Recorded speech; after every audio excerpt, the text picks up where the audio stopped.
oleme siin Kose juures ja minu meelest Kosk on üks parimaid näiteid sellest, kuidas vaikus muutub müraks. See, kuidas jõgi voolab hästi tasakesi niimoodi mööda mahapinda ja järsku nagu kukub alla, on nagu müstiline.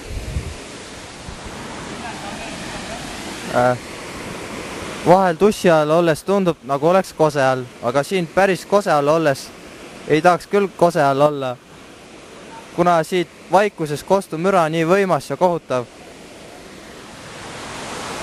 Ma kuulen, kuidas vesi karjub, kui ta plärtsatab vastu maad. Kuulates Kose vulinat meenuks nagu midagi variseks kokku. Ma ei kuule siin enda mõtteidki. Minu arust on ka Kosk üks parimaid näiteid sellest, et hääletut vaikust pole olemas.